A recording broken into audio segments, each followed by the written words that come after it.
Hello everyone, welcome to day 7 of the Kunnin Orruk's journey over to Atlantic City Open in Atlantic City, New Jersey.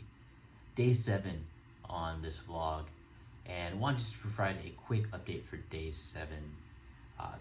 After finishing editing the vlog for day 6, which will be uploaded around the same time as this video, I submitted photos of a Savage Boar Boy Maniak unit that I previously painted, and in the last video I was saying I was pretty confident in how it looked.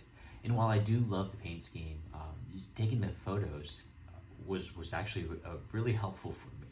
It very obviously displayed kind of the flaws in the modeling of those units. There's a lot of gaps, there's definitely mold lines, and going back, sanding those down, repainting over the painted models is probably going to be about as much labor as starting from scratch. And since I was having the same opinion about the primed Savage Boar Boy Maniak models that I have in my closet, I figured I might as well have the same opinion for the painted ones. So we'll start from scratch with trying to build 20 Savage Boar Boy Maniacs in total. I've updated my spreadsheet to account for that, and yeah, that'll be a fun time.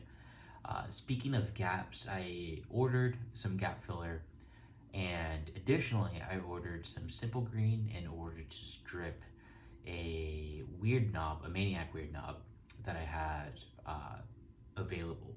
The Maniak Weirdnob is a fine cast model, and in my first video I was talking about paint chipping on those fine cast models if they're not prepared properly. And this fine cast model was primed about 3 years ago, and taking a look at it closely, we can see the paint chipping happening, which is a little unfortunate. So I'm just going to go ahead and strip it, give it a good scrub, and reprime it. And this will allow me the opportunity to address those mold lines, which I'm trying to be extra aware of during this build and hobbying process for the army. Outside of that, I got some good advice from a member of the Discord, Patrick, who also has a very strong opinion about base colors. Recommended using some double-sided tape to temporarily mount or base the models onto a base. I'm going to ultimately transfer all of my models onto a army-wide themed base that will be resin 3D printed and provided by someone from Etsy, who I'll link in the video once that becomes relevant.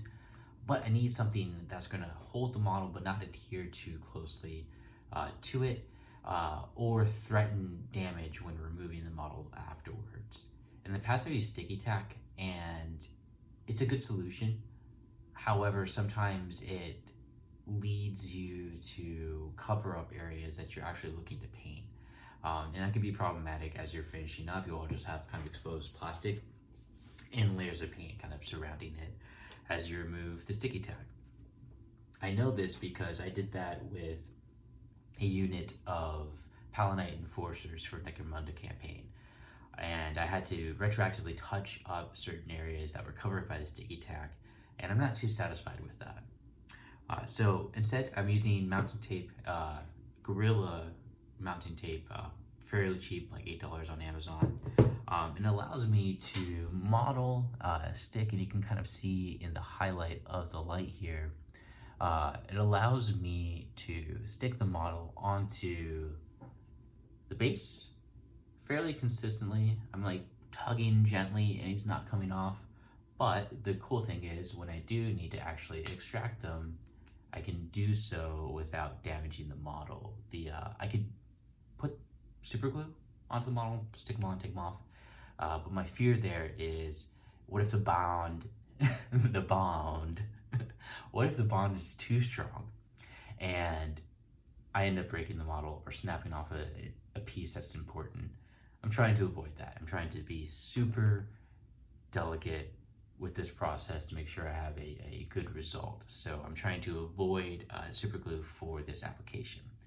Though you bet I'll be super gluing the models onto the final bases once that's ready.